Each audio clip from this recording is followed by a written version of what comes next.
Hey, welcome back. So I'm sorry it's been so long since I've uploaded, but it's because I've been working on this video for you guys since we have finally reached 100 subscribers. Since we've done that, we're going to be doing a Draw My Life today as celebration. Let's try to set a new goal of 200 subscribers by the end of the year. Anyways, enjoy the rest of the video.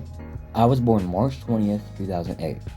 It was in a hospital just like any other person, except the doctor said that I was born without an esophagus, which is the thing that your food and drink goes to get to your stomach. What I'm drawing here is what the hospital gave me to help, which is a feeding tube. And what I'm drawing is explaining how it works. But what's bad about not having an esophagus? Well, this means that whatever I ate or drank, it would go into my lungs and not my stomach. And they didn't know that till after I was born.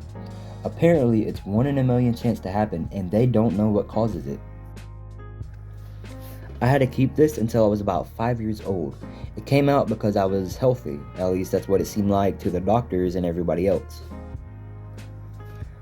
Besides that, I had a pretty average childhood, until one day my mom called me into her room at around 8 years old, I think, asking me if I wanted to go live with my aunt. And I was young, so I was excited, and I didn't really understand why, so I didn't ask, and they didn't tell me why. So now I live with my 2 aunts and cousin, and I see my parents here and there for holidays, but never questioned it. Eventually, my 2 aunts broke up, so I just stayed with my favorite aunt. Besides moving a few times, nothing drastic happens again for a while. Then my aunt finds someone new and gets carried right back into drugs, and right around the same time, I also meet one of my aunt's old friends at a Walmart just from running into each other. Her name's Holly. However, Holly realizes how sick I am. I haven't said anything to you guys because my family saw it as a normal thing, but I actually coughed excessively and aggressively, threw up everything I ate, and I got sick very easily. I also kept a cold or got COVID or something like that very easily as well. So she decides that she will take full custody of me. So yeah, I live with this lady named Holly now, and after that, we finally figured out what was wrong, and it turns out I've been eating by mouth for almost 5 years, and instead, it's been going into my lungs and not my stomach. So I had to get another feeding tube put back in, and I can't eat or drink anything by mouth anymore. After moving with Holly and figuring out the problem, we put me in a homeschool program. After a few years of hospital visits and through a few different feeding tubes, it turns out that I need a really big surgery that Atrium Health can't handle. Luckily, my parents are coming around a little bit more for comfort. We finally get a date that we need to go to Cincinnati, Ohio for that big surgery, so we pack and go. The surgery they did on me while we were up there was basically they took part of my lower intestine and they morphed it and replaced it to make it into my new esophagus. So I had a man-made esophagus since I didn't have one. After the surgery, we moved back home and I enrolled in a basically private school, and I continue to have several checkups and scopes in Cincinnati. After enrolling in school, I got a new girlfriend, and she was my first true love, so I got attached and thought she was the one for me. Now I'm getting to the point where I'm learning things that our parents don't tell us, and I'm not talking about the freaky stuff, but I mean things like suicide. After learning this new information, I became that way, but not in the way that I tried to hurt myself. But if I die, then oh well. Basically, I just don't care, and I don't try to, but if it happens, it happens.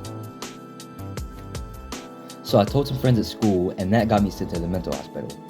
During this time, me and my girlfriend were having some problems, so that didn't help either. After getting out, thinking I was fine, finding out my girlfriend's with someone new, and everyone at school hates me, and that leads me back down to being suicidal and depressed as well. But I knew it, and I knew that I needed help, and so I admitted to it and got sent to a different mental hospital. After I got out, now that my physical and mental health is better, what now? Well, I haven't mentioned that throughout the whole mental health journey, my parents have been clean and they've been with me through all of that. My new goal is to go live with my dad, and now that he is completely off of drugs. However, something else goes wrong. It turns out that my dad has cancer in his leg growing, and the only thing to save him is by amputating his leg. So that happens. finally, after a while of my dad getting a prosthetic and getting used to it, I get to go live with him. Fast forward to now, and my parents are now completely off of drugs, I'm physically and mentally healthy, and I'm living happy. I'm 16 now, and I'm working towards getting a GED since I'm not enrolled in school. So the art-related aspect of my life is kind of short, but I felt like I had to include it because this channel was based around art. Anyways, enjoy. So it starts kind of before I was born with my grandpa, actually. He used to be a good artist at drawing names in different fonts, not calligraphy, which was passed down to my dad in music. So my dad is really good at guitar now.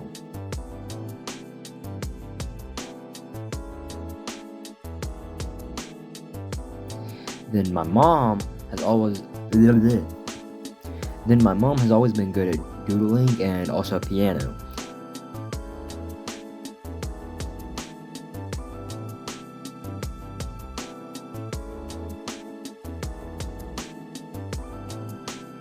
But the doodling led to drawing eyes, then people, and now almost anything.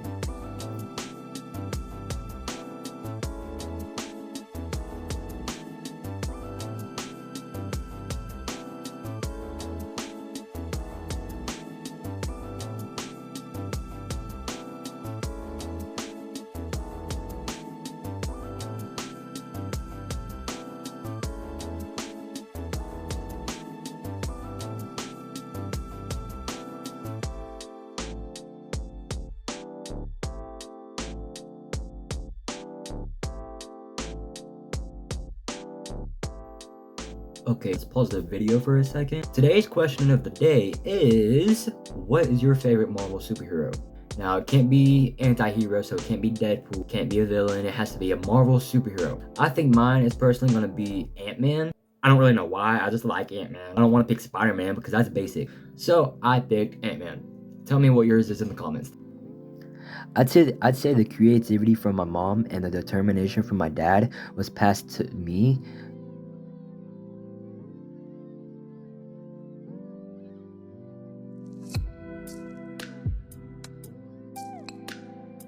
I started drawing as soon as everyone else, but I enjoyed it more and did it more often.